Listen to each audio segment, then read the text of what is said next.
Au nom du Père, du Fils et du Saint-Esprit, ainsi soit-il.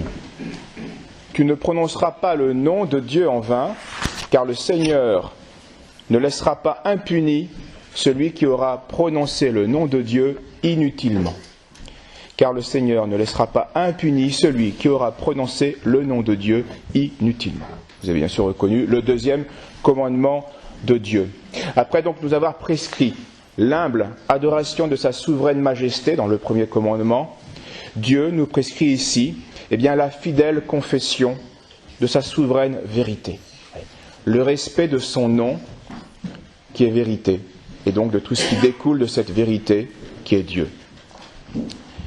Ce deuxième commandement nous interdit donc, par conséquence, le reniement de la vérité, ou aussi le parjure, mais encore aussi le faux serment et d'autres choses de ce genre.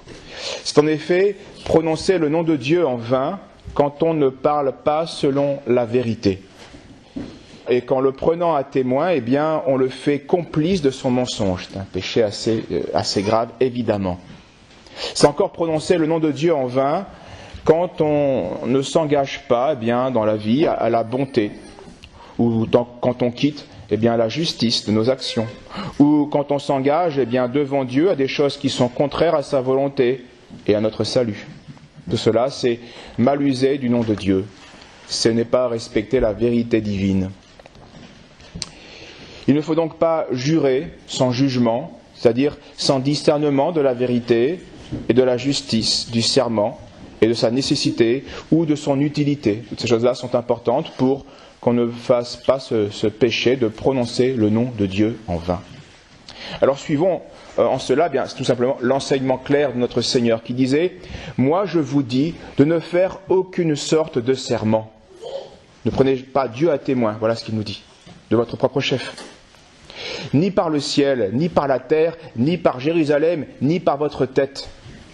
Mais que votre parole soit « cela est » ou « cela n'est pas ». Tout le reste vient du malin. Donc par ces paroles, notre Seigneur nous demande, nous interdit de jurer de notre propre chef, de notre propre volonté. Il n'interdit pas que des supérieurs, dans certaines circonstances, vont exiger un serment. Cela est permis, cela est voulu par Dieu. Mais nous, de notre propre chef, ne le faisons pas. Mais l'autorité temporelle, elle pourra le faire, ou l'autorité spirituelle. Elle peut nous y engager, et Dieu le veut, pour à ce moment-là le permet, pour promouvoir un plus grand bien, pour garder une mutuelle fidélité, pour y établir la paix dans la société, petite ou grande, pour apaiser une controverse. Saint Pie X a exigé un serment de ses prêtres ou des professeurs dans les universités, le serment antimoderniste. Donc là, il fallait prendre Dieu à témoin, parce que l'autorité nous y engageait. Mais ce n'est pas le prêtre de lui-même qui s'est engagé à cela.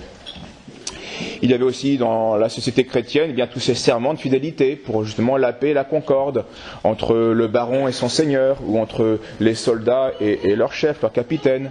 Et de même, il y avait le serment du roi envers Dieu il s'engageait à user de son pouvoir pour le bien commun du peuple. Et aussi bien sûr, il s'engageait à protéger et à garder la religion chrétienne. Voilà ce qui était voulu, ce qui était bon à ce moment-là, à cause de cette condition particulière.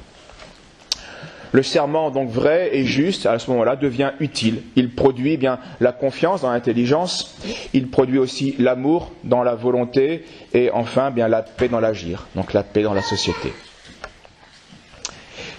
Mais si on pêche assez rarement dans ces circonstances-là, on peut malheureusement pécher contre le deuxième commandement en prononçant le nom de Dieu en vain lorsque l'on profane un sacrement.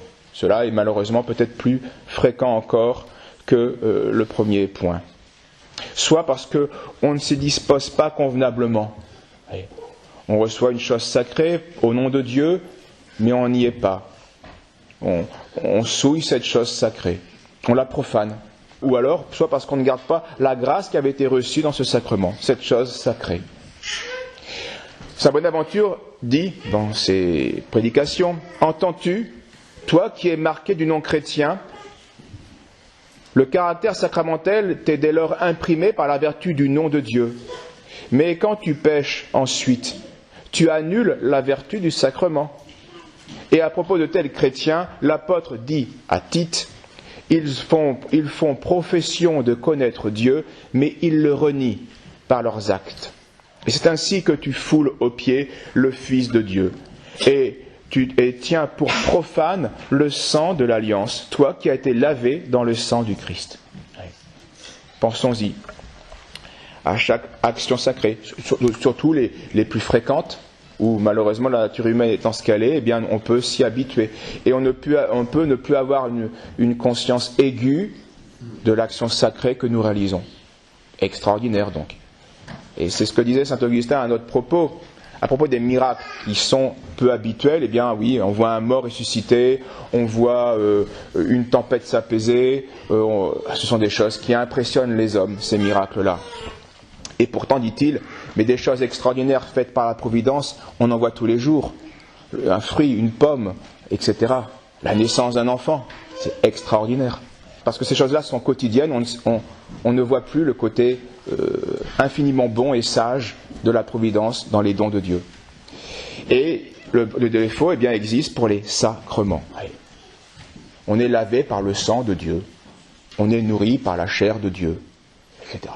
Et alors, il est bon de se le rappeler pour bien recevoir ces choses sacrées. On peut encore offenser Dieu dans ce deuxième commandement en violant un vœu qui a été émis, des promesses faites à Dieu, de manière imprudente. L'Écriture nous dit, si tu as fait un vœu à Dieu, ne tarde pas à l'accomplir, car une promesse sotte et infidèle déplaît à Dieu. Si on a promis un pèlerinage parce qu'on sollicitait telle grâce, eh bien, il faut faire ce pèlerinage. Mais attention à ne pas promettre, justement, sottement, au point d'être infidèle par la suite. Donc le mieux est là encore de ne pas émettre de vœux de notre propre chef. Il faut prendre conseil, c'est plus prudent. Et enfin, concluons ce deuxième commandement, on peut encore offenser Dieu en prononçant en vain son nom, en proférant des paroles, bien sûr, blasphématoires, sans respect, même si ce n'était pas des paroles contre, c'est au moins inutile et sans respect. Et saint Grégoire le Grand, le pape, raconte cette triste histoire dans ses dialogues. Je le cite. « Il faut croire que tous les bébés baptisés, morts en bas âge, entrent dans le royaume des cieux. Par les mérites du Christ, l'enfant sera sauvé. Mais il n'en va pas de même pour les petits-enfants qui peuvent déjà parler. Parce que si cet enfant parle, il a l'âge de la raison. Et donc, il faudra qu'il coopère au mérite du Christ. Il ne sera pas sauvé uniquement par les mérites du Christ, comme le petit enfant qui ne peut pas parler. Leurs parents, dit-il, saint Grégoire le Grand, leurs parents leur ferment la porte du ciel quand ils les élèvent mal. Un homme bien connu de notre ville, il y a 3 ans, avait un fils âgé de 5 ans, je crois. Donc c'est pas grand, mais vous allez voir. Il l'aimait, mais trop selon la chair, et l'élevait avec faiblesse. Ce petit, on a peine à le dire, dès que quelque chose s'opposait à l'un de ses caprices, avait pris l'habitude de blasphémer la majesté de Dieu. Pas content, en colère, et en colère contre Dieu en plus. Déjà, son esprit s'en prenait à celui qu'il avait compris être à la source de tout bien, de manière peut-être confuse, mais comprise quand même. Il fut touché par la peste il y a 3 ans et il approcha de la mort. Son père le tenait sur son sein, et je parle d'après des témoins de gens présents. Quand cet enfant, les yeux troublés, vit venir à lui des esprits méchants, il cria « Empêche, Père ! Empêche, Père !» En criant, il détournait sa face pour se cacher des esprits sur la poitrine paternelle. Le père demanda à l'enfant tout tremblant ce qu'il voyait, et celui-ci ajouta « Voilà des morts qui veulent m'enlever. » Bon, c'est le mot pour barbare, des méchants. Et il dit, puis il blasphéma aussitôt le nom de la majesté et rendit l'âme.